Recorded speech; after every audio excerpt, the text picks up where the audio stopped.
Dumanlı bir şehir, her adımında gizlenir. Yağış yağır esirgeme, hatırlayır gözüm seni. Dumanlı bir şehirdeyen gelip gelir her an. Her adımında gizlenip üzüldü hatire. Yağış yağır esirgeme, gözümde pencere. Hatırlayır gözüm seni, sataşta her yere. Gözümde damla damla yaş, yağış yağır yavaş yavaş. Gayet beni sıkır bu eski. Yağış yağır yavaş yavaş, elim sana sataydı kaş.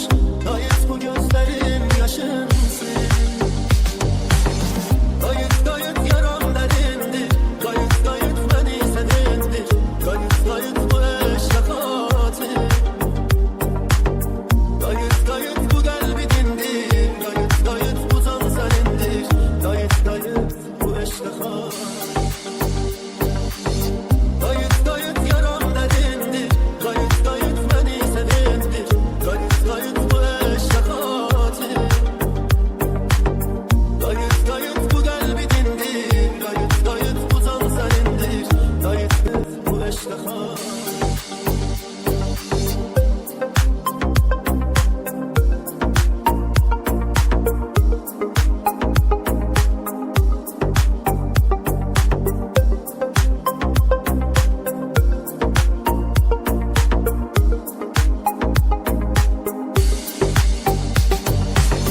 Dumanlı bir şehirdeyen gelip gelir her an.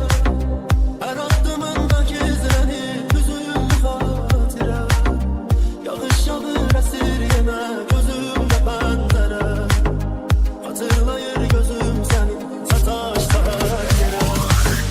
Solur bu hatire gayet, unuttuğum yere gayet. Gayet gayet bu eşte katil. Gayet sen olmasan biri, defolunlar diri diri. Gayet gayet bu eşte katil. Gayet gayet yaram derindir, gayet gayet beni senindir. Gayet gayet bu eşte katil. Gayet gayet bu kalbi dindir, gayet gayet bu can senindir. Gayet gayet bu eşte katil. Gayet gayet yaram derindir, gayet gayet beni sevindir. Gayet gayet bu eşya katil. Gayet gayet bu kalbi dindir, gayet gayet bu can senindir. Gayet gayet bu eşya katil.